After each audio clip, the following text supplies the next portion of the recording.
The last phase of analyzing Wishbone results is to produce trajectory plots and heat maps, which are a variety of different visualizations that help us interpret our results. And so to do that, similar to what we've done, we're going to extend our workflow again, and we're going to choose Wishbone again. And this time, we've already run diffusion maps and trajectory analysis, so we're going to choose trajectory plots. And we'll rename this just to make it clear for our workflow about what we did. We'll just call it trajectory plots.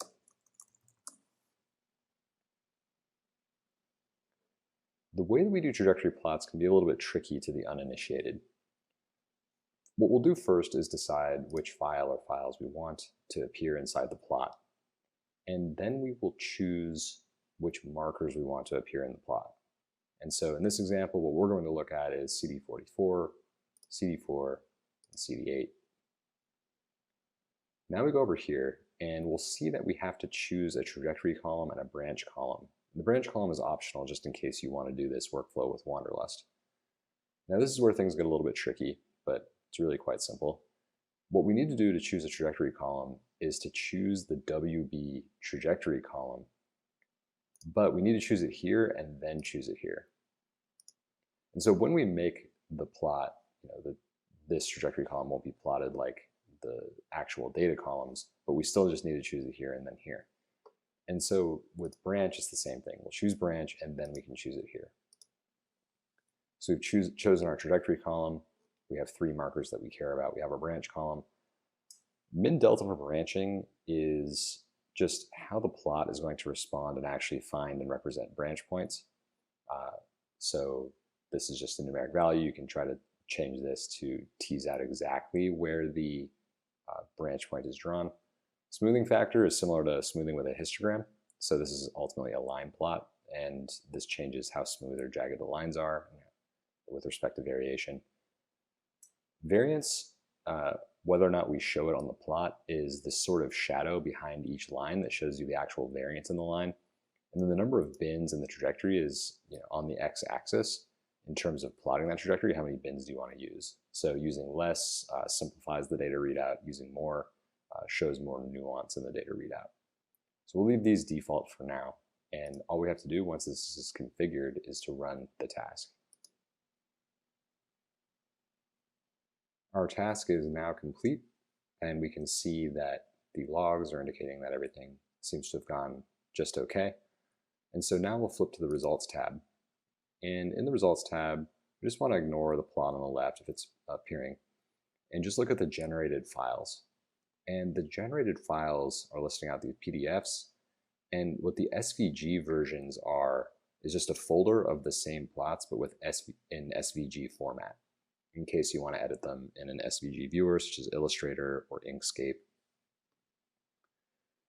The first one that we'll look at is the trajectory marker line plot, which is sort of the classic trajectory visualization that you've seen. So we'll go ahead and look at that now.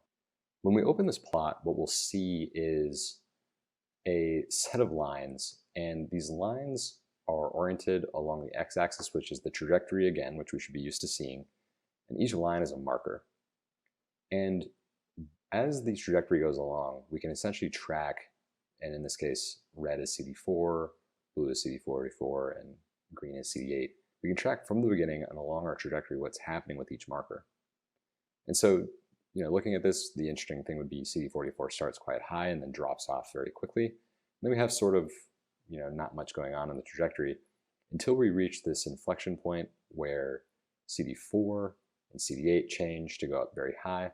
We have maybe a gradual rising of CD44, but with quite a bit of variance, which is the shadow behind it. And now around here is where we see our branch point represented.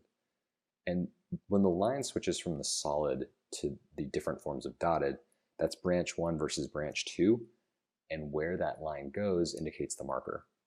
So in the case of CD4, we can see that it switches at the branch point into branch 1 and branch 2, and CD4 expression splits to go down versus staying high. Whereas CD8 has the opposite effect. So the opposite branch stays high and the other branch goes low. And then CD4 seems to be having a somewhat of a difference in terms of the split at the branch point, but a lot of variance and not much of a story to tell there. This shadow of variance behind the lines can be turned off, which is what we talked about in the settings. And in terms of the waviness or the jaggedness of the lines and this exact branch point where it's represented and how, those are all settings that can be controlled. Back in OMIQ, we can turn our attention to the next plot type, which is the same version as the first, except it's called a heat map. And so we'll download that and look at it now. When we open this heat map, we're going to see it represented slightly differently than the line plot. What we see instead of a single plot is two different ones, one for branch 1 and one for branch 2. Now, the beginning of both of these heat maps will actually be the same. It's just the trunk. Up until the branch point is when it will be more interesting and different between the two. Each row in the heat map is just a bunch of slices of time of the pseudo-time trajectory, and then representing what each marker is doing. And so again, the idea here is we can just track over time what the expression of the marker is, and that of course is interesting to us to understand development. So here we can of course see the branch point that we were talking about earlier around 0.8. We have CD8 staying high in branch 1 and CD8 going low in branch 2.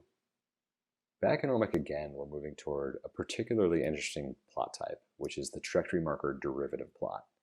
So this is an extension of the heat map, and we'll look at it now. When we open up this plot, we'll see that it originally resembles the heat map, except that the coloring is quite different and the relationships are different. Numerically, what we're doing here is we're actually taking the derivative of a bunch of points in time of these markers. And we'll remember, of course, from our calculus that a derivative is just measuring a rate of change. So essentially what we're seeing here are high values means that it's a high rate of change. And if it's red, it's positive change. And if it's blue, it's negative change. So we can interpret this point right here as CD4 around 0.5 in the pseudo-time trajectory has a high rate of change going up. CD8 also has a pretty high rate of change going up, whereas CD44 here has a very high rate of negative change, so it's going down quickly. And so these are how you interpret these derivative plots, rate of change.